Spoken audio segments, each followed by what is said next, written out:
Today I will show you two different ways to draw a landscape inspired by artist Jen Aranyi. We have two small pieces of watercolor paper. This paper is a really nice paper, so we want to be very careful with it by drawing lightly with pencil. If I draw really lightly, I can erase it, but if I press hard and gouge into the paper, it won't erase. This paper is expensive since it's made out of cotton and paper pulp. It's a thicker paper than usual, so we don't want to waste it. I won't be giving out extra papers just because we make a mistake. That means we want to do our best the first time, and if you make a mistake, turn it into a masterpiece. Now, to make our landscape, we have several choices. First, I'll show you how to make a rectangular landscape. What I'll do is get a ruler, and I'm going to always keep it flat on the table.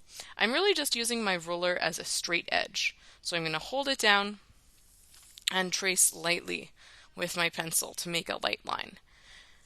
Now, when you are drawing, you're going to draw all of the steps with a pencil.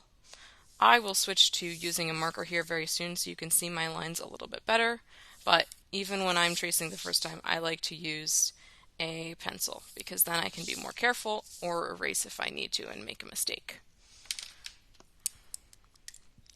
Okay, so the rest of the steps I will show you with Sharpie. I'm going to go ahead and trace my border with Sharpie so you can see it as well.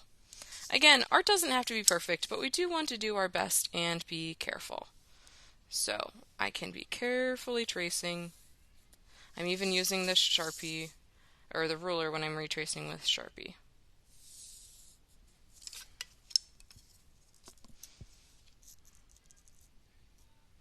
After you have a border, we're going to work on drawing the inside of our landscape. And again, you'll do all these steps with pencil. I'm going to start out by making a horizon line that goes across, and then I'm going to make an irregular zigzag line. Sort of goes randomly up and down to kind of look like mountains, similar to Jen Aranyi's artwork. Then I'm going to add shadows. The shadows start at the peak and are always on the same side of the mountain. So for me, I'm going to make my shadows always on the left. So I'm going to start at the top, draw an irregular shape that goes to the left, and do that for all of these little peaks.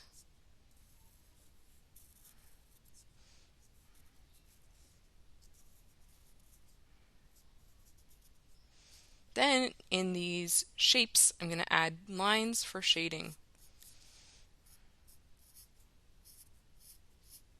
I'm adding lines that are trying to be diagonal and look all the same.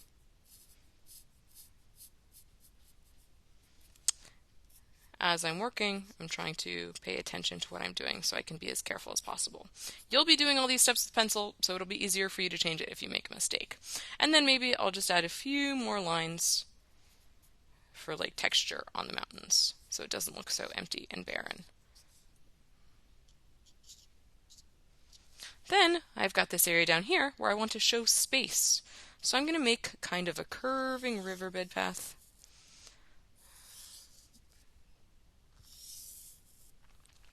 And where the space is far away, I'm going to add small trees, and close to the front of the picture, I'm going to add large trees. So a small tree could be a small line. Maybe I'll add a medium tree. And down here, I'll add a very large tree. Maybe even one more very large tree.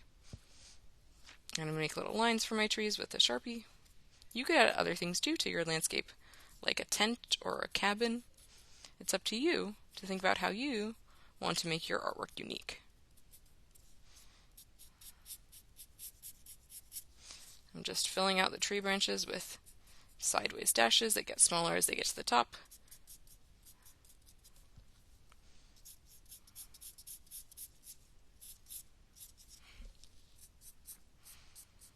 And then if the tree trunk looks a little bit too empty, I can go back and fill in a couple more near the middle so it doesn't look like it's, I don't know. So it looks more balanced, I guess. There we go. My first landscape is done. On the back, in the corner, I want to write my name. I like to write my name at the end, and I like to write it in the back in the corner. That way, if I make a mistake, I can always erase it if I've done this lightly, and use this other side as a backup. If you want to do a circle landscape, we're going to follow pretty much all the same steps, except we'll start with a circle. So for example, I could trace this metal can and end up with a circle shape on my paper.